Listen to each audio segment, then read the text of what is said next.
सन 1205 में पैदा होने वाली रज़िया हिंदुस्तान में ख़ानदान गुलामा के तीसरे सुल्तान शमसुद्दीन अल-तुतमिश और तुर्कान खातून, जिन्हें कुतुब बेगम के नाम से भी जाना जाता है, की बेटी और पहले सुल्तान यानी कुतुबुद्दीन ऐबक की नवासी थी। रज़िया ने अरबी, फ़ारसी और तुर्की ज़बानों में उलूम तो सीखे ही, मगर लड़ाई में भी महारत हासिल की। रज़िया के वालिद अल-तुतमिश इन्हें कारोबार हुकूमत चलाने के गुर बताते और उनसे अमूर मुमलिकत में मशवरा भी लेते थे।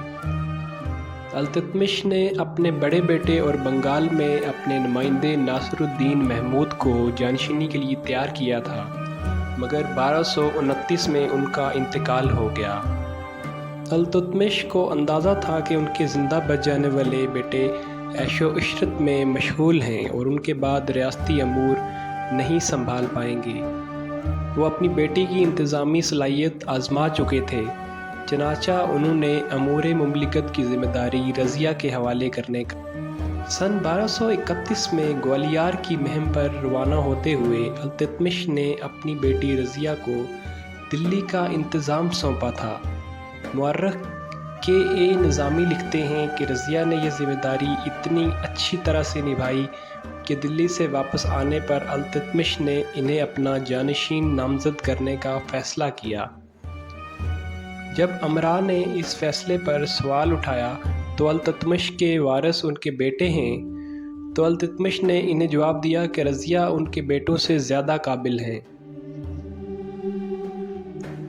मगर दरबार के बासर लोगों ने, हत्ता कि उसकी सौतेली माँ ने भी इस फ़ैसले को तस्लीम ना किया और उसके सौतेले भाई रुकनुद्दीन को सुल्तान बना दिया गया।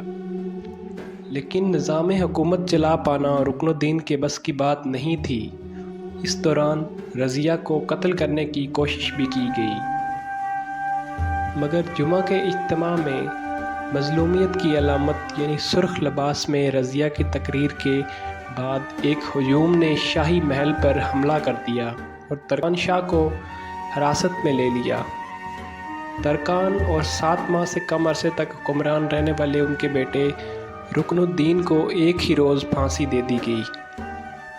रज़िया का तख्ते दिल्ली पर बैठना बहुत ही नुमायाँ खुसूसियात का हामिल था। लोगों ने दिल्ली सल्तनत की तारीख़ में पहली बार अपनी ही पहल पर जानशीनी के मामले का फ़ैसला किया।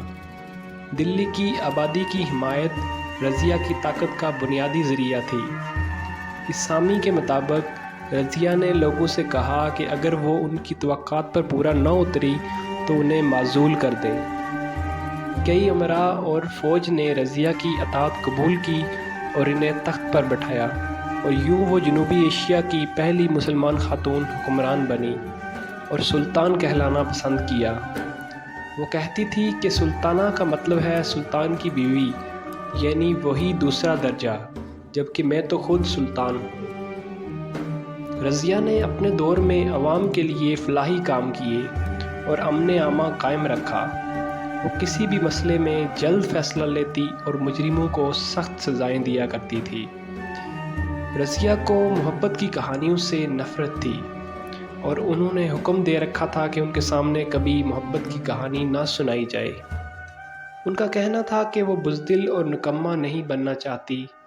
वो ऐसा लिबास पहनती थी जिसमें उनका पूरा जिस्म छुपा रहे सिवाय चेहरे के। रज़िया चोगे और पगड़ी में तख्त पर बैठकर सरकारी मामला चलाती। अपनी सियासी सूझबूझ और पॉलिसियों के सबब फ़ौज और अवाम को अपनी जानब मुतवज्जा करने में कामयाब रही थी। जंगों में भी पूरी मुस्तैदी के साथ शामिल होती और हर उठती बगावत को कामयाबी से ख़त्म करती। रज़िया ने सिर्फ 3.5 साल हुकूमत की।